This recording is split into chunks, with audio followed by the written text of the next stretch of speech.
Assalamu alaikum and welcome back.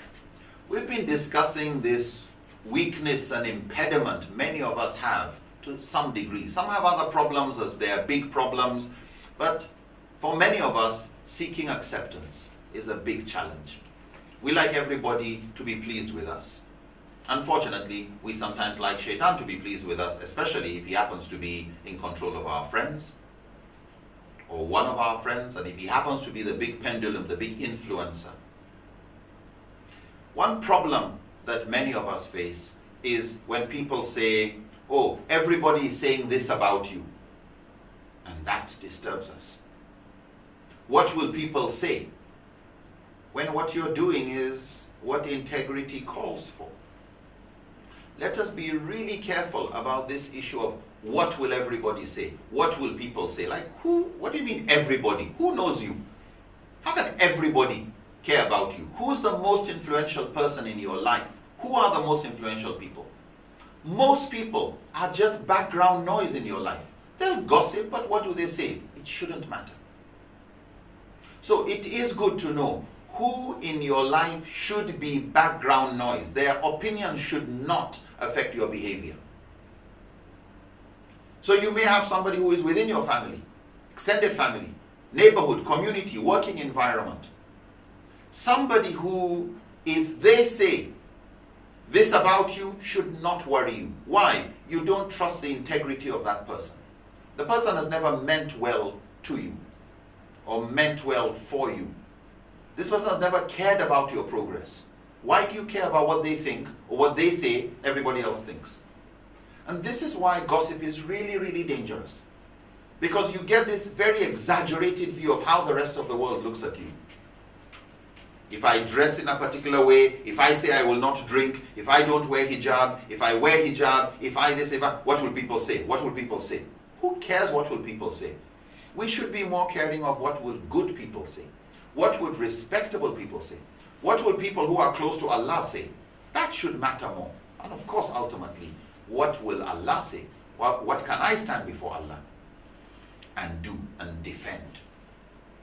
The other area where we like seeking acceptance is in knowledge. And this we find among many Muslims, among many people in every field. You do what this scholar says. Why? Because that's the scholar of your group. I belong to this group. And so anything that person says, that's what I go with. You become an intellectual slave to a scholar who is usually an intellectual slave to another one.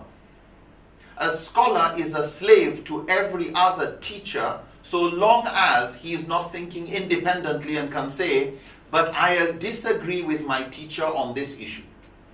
Why? My teacher lived in a separate context than that which I lived in, and while I agree with him on the following things, on the following issues, I'm not very comfortable. I respect the opinion, but I'm more comfortable with another scholar. That is independence. But once you have this intellectual slavery, then it becomes a form of worship, and the Quran criticizes Ahl al-Kitab and people of other religions, and actually people of all religions who just turn their rabbis, scholars, religious leaders into slaves.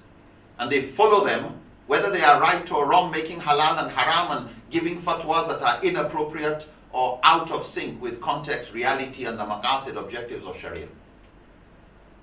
Some of us like to live in that type of intellectual comfort zone where there's no challenge, where there's uniformity, conformity. It's intellectual slavery. What makes it worse is it becomes like an intellectual ghetto. You know, one terrible part of town, and everybody speaks like you, is like you, views things like you, shares the same paradigm, perspectives, tastes.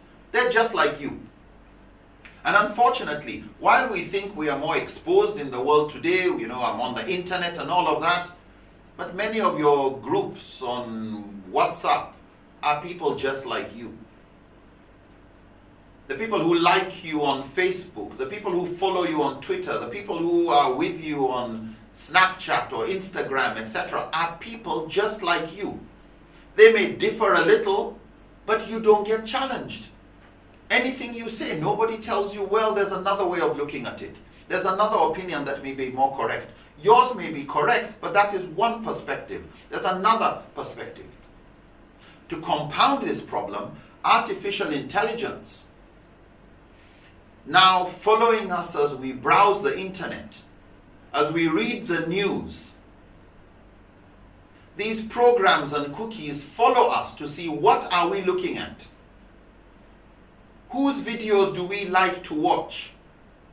And the moment there's any new news, any new lecture by that person, it's presented to you, it's advertised to you. So you end up getting more of what you already like and less of a diverse choice that can give you a broader way of looking at things. You actually start to, you think you live in a global village. It's actually an e-village. It's a village. You have an e-tribe. You're not really exposed. You're very exposed to nothing but just that. And yet, we like to present ourselves as if we're exposed.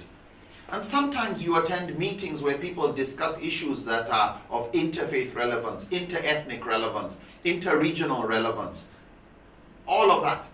And you see very educated people just follow compliance, can't think for themselves, can't look at facts, can't change positions.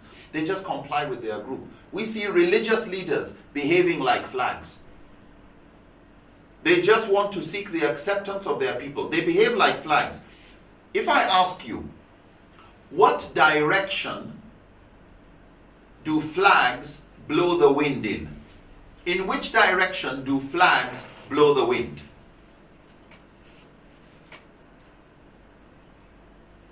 The wind blows the flags. It's never the other way around. And some leaders are like flags. They stop to see which direction the wind is blowing, which opinion people prefer, and that's the one they go with. And they never change. Instead of the kind of leader that can actually lead his congregation, lead his community, lead his organization, lead his group, lead his network in a better direction. When they see the wind is blowing in the wrong direction, they are able to turn the wind in a better direction. Unfortunately, we have people who are leaders, people in authority, but they're actually followers. They're glorified followers. They're just like flags.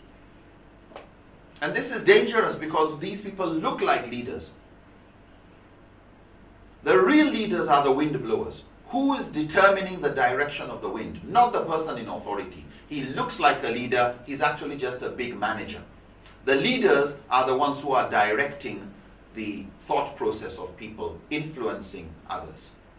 Such leaders often live in an echo chamber. Anything they say, their followers just tell them what they want to hear. And sometimes they are just saying what they know their followers want to hear. Sycophants are very similar. They behave like the frog in the well who only knows that little amount of sky that the well would allow him. Or like the fish in the well. You just look up and you think that's the whole world. But that's just the world you know because of who you have surrounded yourself with. We need to be really careful about our precious ring of friends. Why? Because if you're not careful, they become your new Rabb. They become your new Lord. They become your new source of Qibla, source of direction.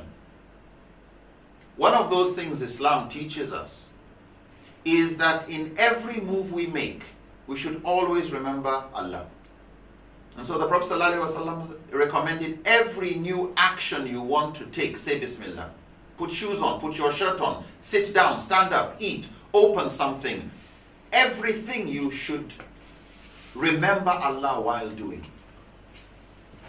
And just the way a person embraces Islam and says the Shahada as he becomes or she becomes a Muslim, part of Islamic teachings is every day you will sit down and you will repeat your Shahada during Tashahhud. Your Shahada is your contract with Allah. La ilaha illallah. Muhammadur Rasulullah. There is none worthy of serving except Allah. Let us not be like the chameleon. Yes, it sometimes hurts to let go. but sometimes it'll hurt you more if you hold on to your friends. And if you're a leader does not deserve the name leader if he or she is not willing occasionally to stand alone, to be alone, and to crack your head on how can I guide my flock. Whether you are the leader standing in front, so if you look at a herd of cattle, the leader is usually in front and the others follow. But if you ask yourself, where's the shepherd, the owner of the whole flock, standing? The shepherd is usually at the back, leading from the rear. So it doesn't matter whether you are pulling or whether you are pushing. The issue is who's determining the direction.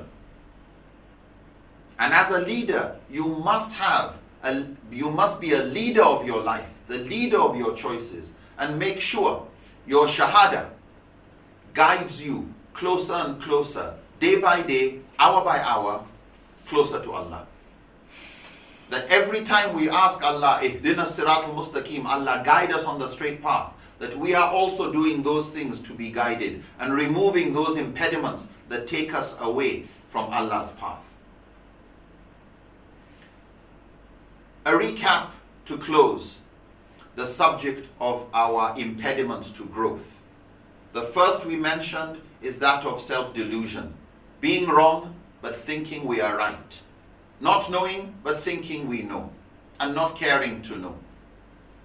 The other problem that's an impediment to our spiritual, moral, and social growth as human beings and as Muslims in particular is arrogance and showcasing brilliance. Believing, as Shaitan did, Ana khayrun minhu, I am better than him or than others.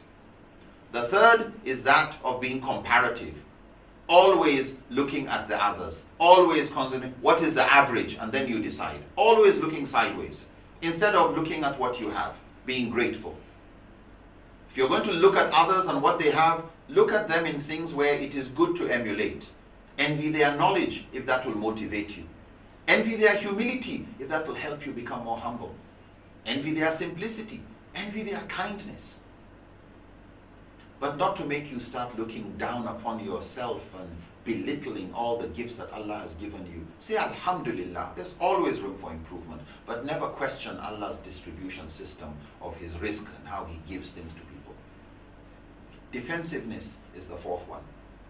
And coming up with excuses to just carry on doing what ignorance is dictating. And the last one we finished discussing was seeking acceptance of others other than Allah, just going with conformity. And as we said, with self-delusion, it was like the mosquito, the cool fool, who didn't know that those clapping were actually trying to kill him. Arrogance and showcasing brilliance is like the eagle or the peacock, who believes they are better than others.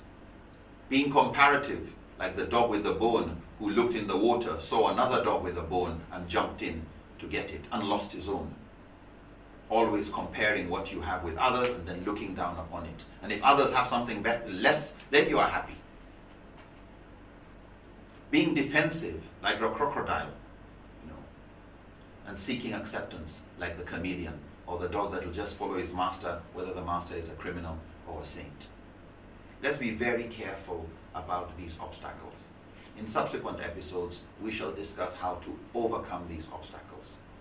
Overcome the problem of having a heart of the eagle, of the dog, of the chameleon, of the crocodile, or that of the mosquito, the cool fool. Until next time, inshallah, assalamu alaikum wa rahmatullahi ta'ala wa barakatuh.